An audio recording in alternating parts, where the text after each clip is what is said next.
Palworld is just something else, isn't it? Okay, this is actually unbelievable. Look at this. Palworld's 1.58 million players in a 24-hour peak. It is the That is insane. I remembered looking at the graph 8 hours ago, or less, and it was only 1.2 million. This is crazy.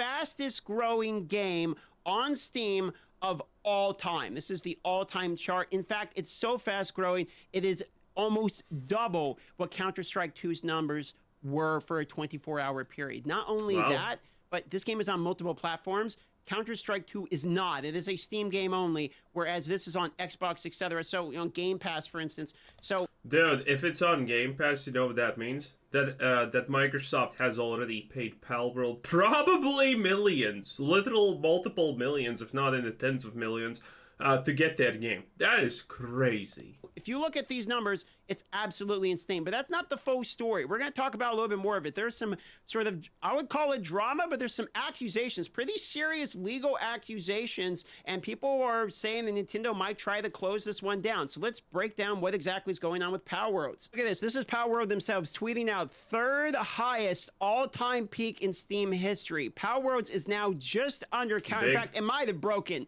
Counter-Strike 2's record by now. I saw 7 hours ago, they were at 1.6 million on the all-time peak. So these are absolutely crazy numbers with concurrent players of 1.5 million, to give you an idea of this game.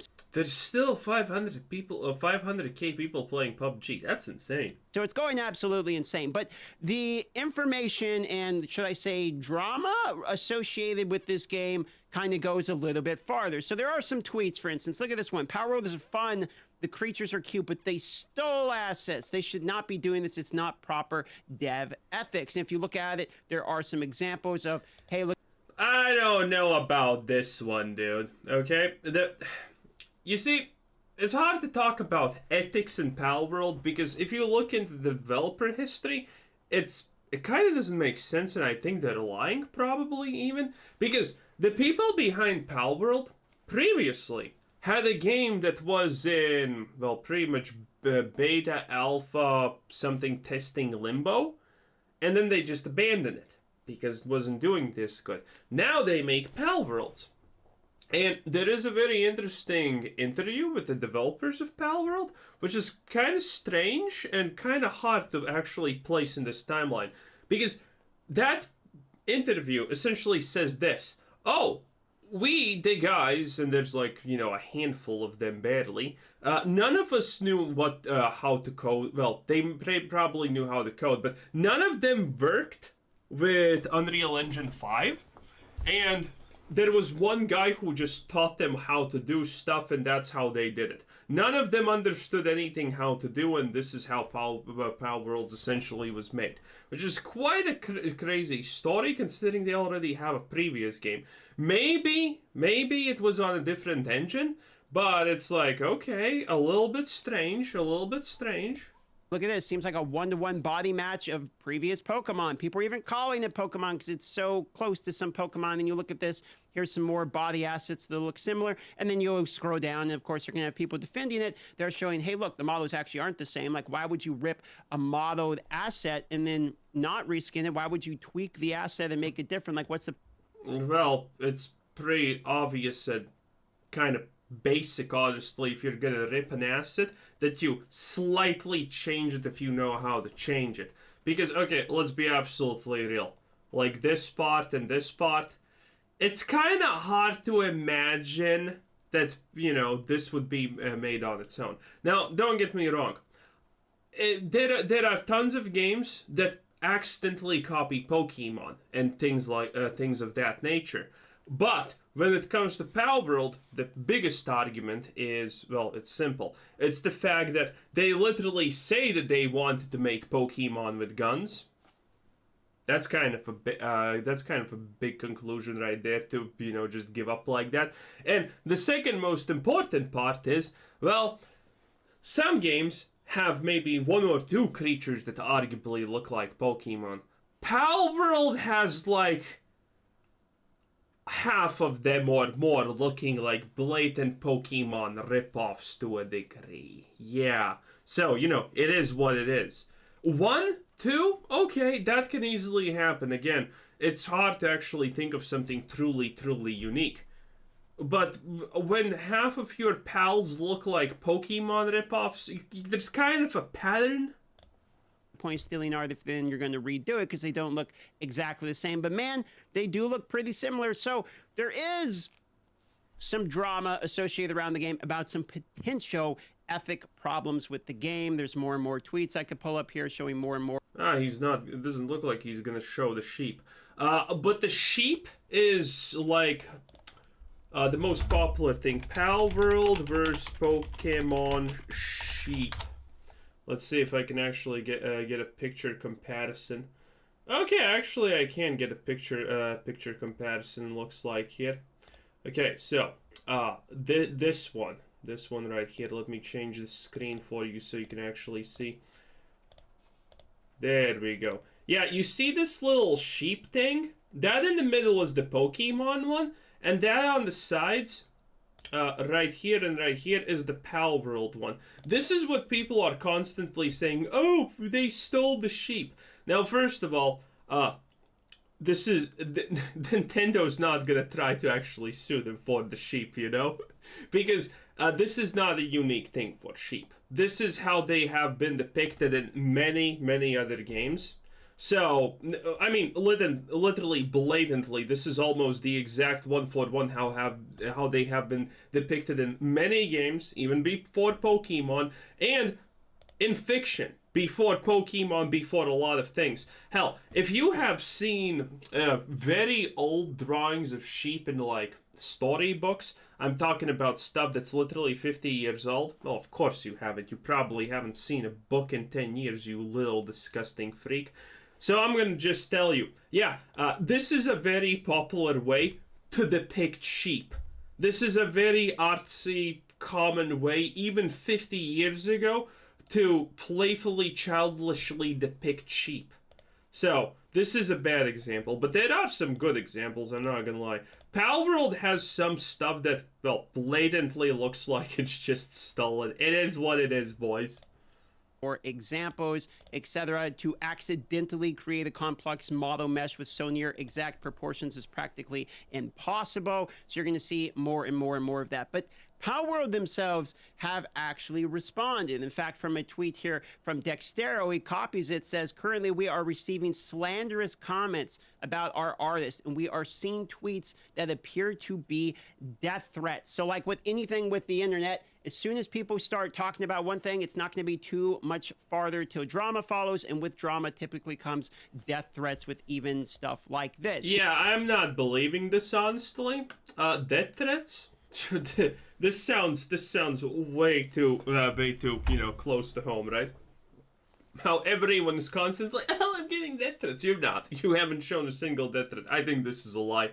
This is a blatant lie. Who gives a shit that they're ripping off Pokemon? Even Pokemon fans are probably happy about, you know, the first decent-ish Pokemon game in forever. That finally someone's showing Nintendo that, you know, a good Pokemon game can be made.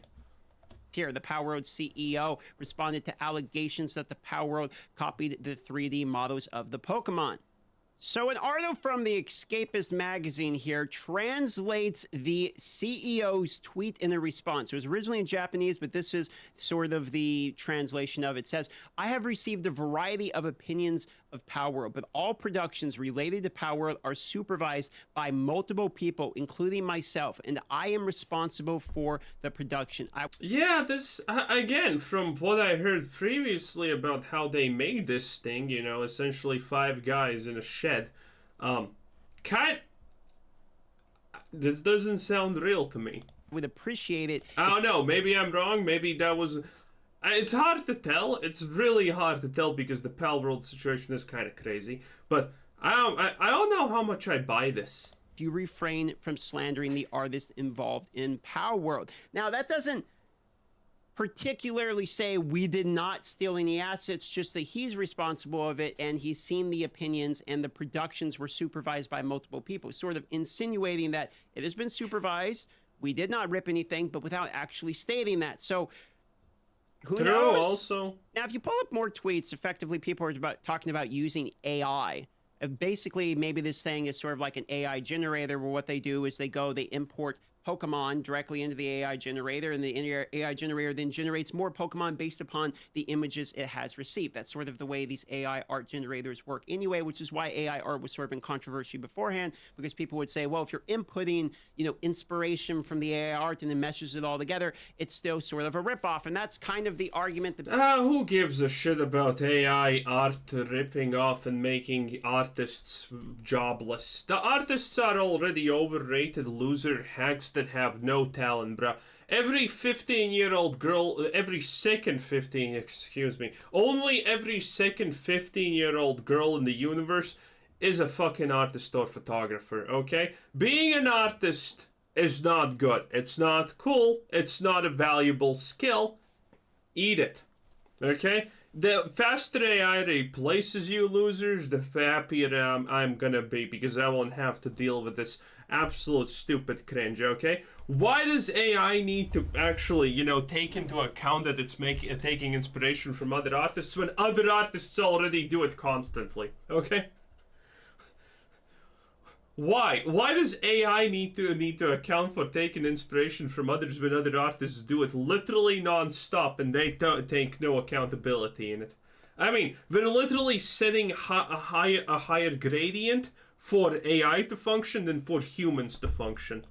the people are making here with the AI art generated by Palworld. How do the people respond? Well, if you look at the concurrent player base, it is still actively growing. 1.5... Yeah, no one cares about artists. 7 million players and still growing. So it would seem that the average player doesn't really care if they're ripping off Game Freaks or not. Now, this might be because, Nintendo kind of has been dropping the ball on their own IP. That doesn't necessarily give somebody a right to go and take the IP and take it for themselves now, does it? But it seems like in response to how players are actually treating this, they don't care. Of course players don't care.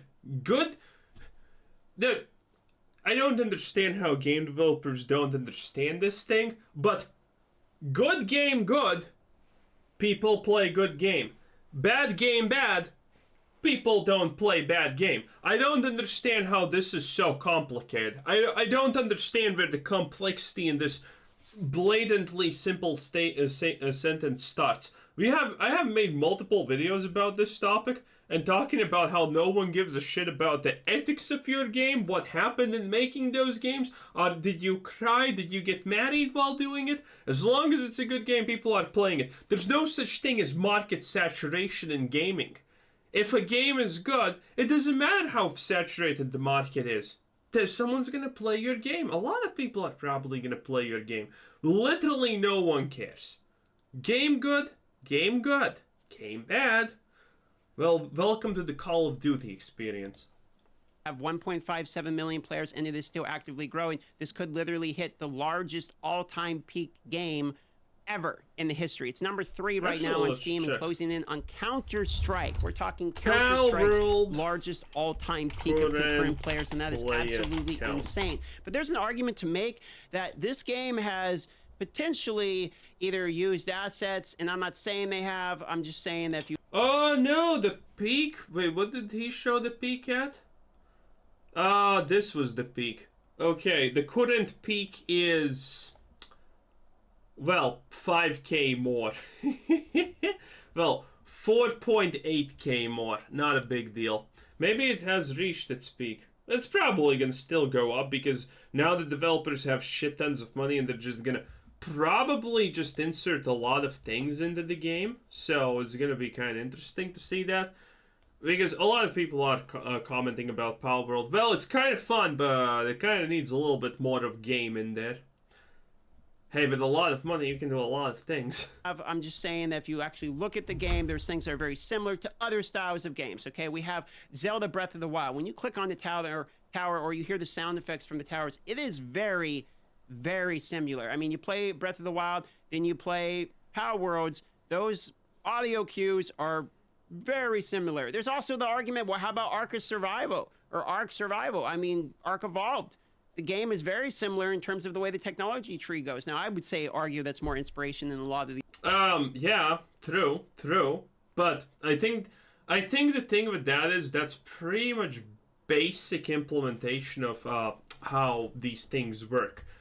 I don't. Yeah, it's pretty basic stuff, honestly, dude. It's a technology tree, first of all. Like, okay, are you gonna say every game that does a technology tree from bottom to the top is copying some game, or is every game that starts here with the tree and goes in that direction, for example, Civilization 6 clone or something, which is a bad example, but you get the point. I mean, dude, oh, you have a technology tree. Wow, you can tame things. Wow, you must be Ark. Bro, come on. I know there's a lot of Ark fanboys that wish that someone cared enough to rip off Ark, but yeah, that's not happening. That's not happening. These survival games actually use it, but it is somewhat of a similar thing. So the line becomes a little bit blurred. At what point are they actually blatantly ripping things off at this point and stealing? At what point is it inspired by? The same way I would make a similar YouTube video that somebody else has made because I watched their YouTube video and I like the content. You know what I think? This is not actually a thing that you should be happy about. For example, Ark trying to say, oh, you stole our technology tree. No. No, Palworlds just did the most blatantly easy looking technology tree that they could. The cheapest and the lowest effort one. And that coincides to be Ark's, way that you research things. It is what it is, boy. It is what it is.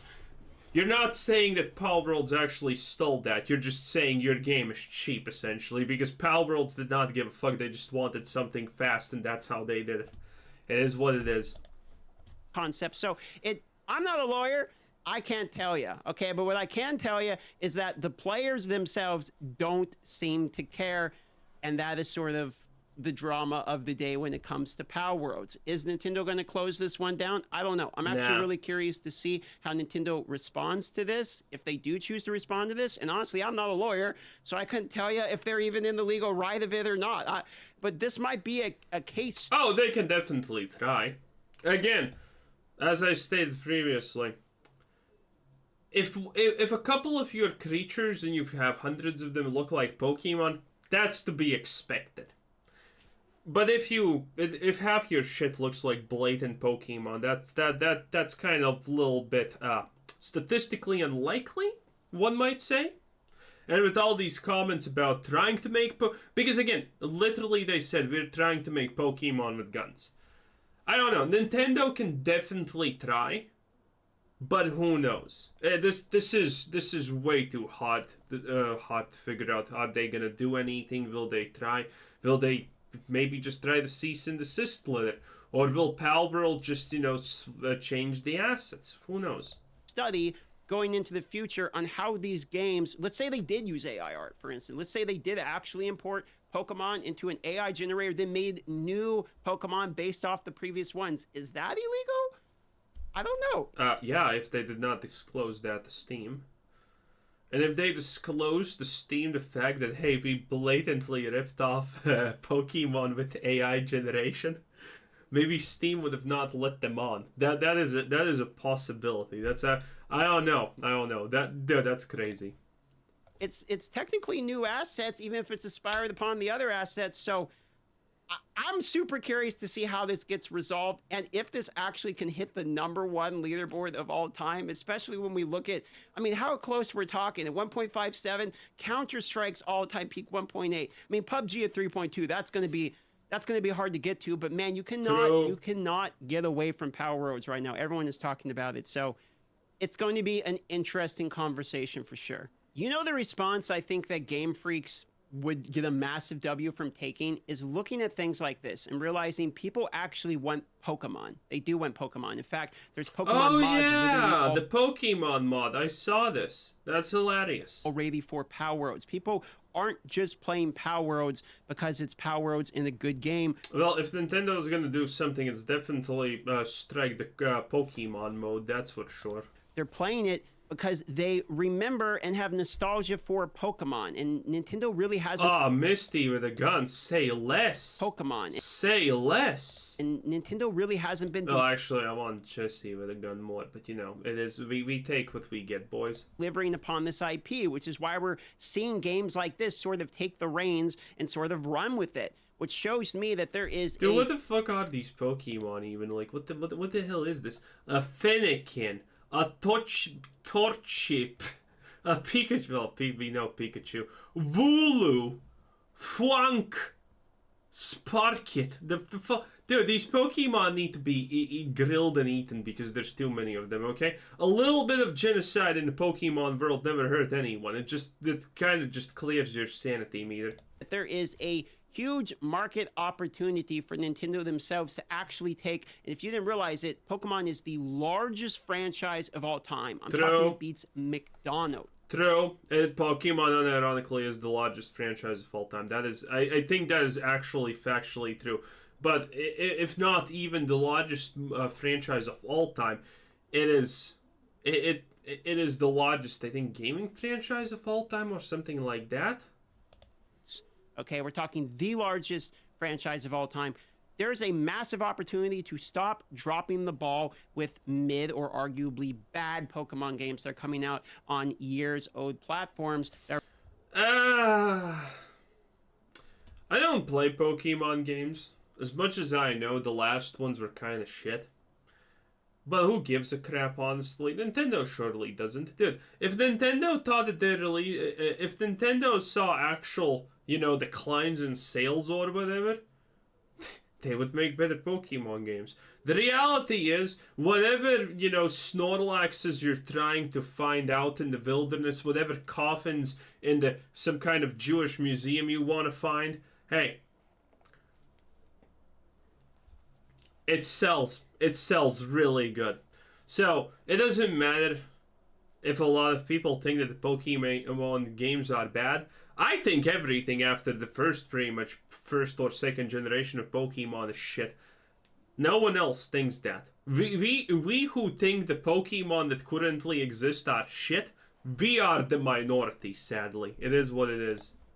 Are running at 10, 15, 20 frames a second in a day and age when you can play something like this with technology like this, 25 frames that per are second. multiplayer. You can have a dedicated server. I mean, you can fly your own Pokemon, dude, in a 3D world and actually look around with it. They take the best parts of basically Breath of the Wild, the best parts of Pokemon, and the best parts of games that are survival games like Valheim or Ark Survival, and they sort of meshed it all together and delivered upon a game that is now actually kind of hitting everyone's nostalgia just perfectly. So is it being so successful because people want Pokemon? Yes. But True. Is it actually Pokemon? Are we going to see a legal consequence for the actions of this? I don't know. Not yet. It's too early to decide. And I'm not going to say eager. I don't know if it's gonna happen, the legal consequences, but I can bet you one thing. The Pokemon mod, that's getting a cease and desist letter. That is getting a cease and desist letter, 100%. Because I actually don't want this game to get closed down. I'm like the other 1.5 million players concurrent. I want the game to get closed down. It's fun. It's super fun. But in terms of what the lawyers are going to figure out or whether or not this thing is actually allowed to be involved, well, we're going to have to wait and see what exactly. Well, it is what it is, my boy. That was our boy DM, also known as Skittles. Anyway, this was Quizzer said. Thanks for watching. Subscribe if you haven't already, and have a nice day. Bye bye.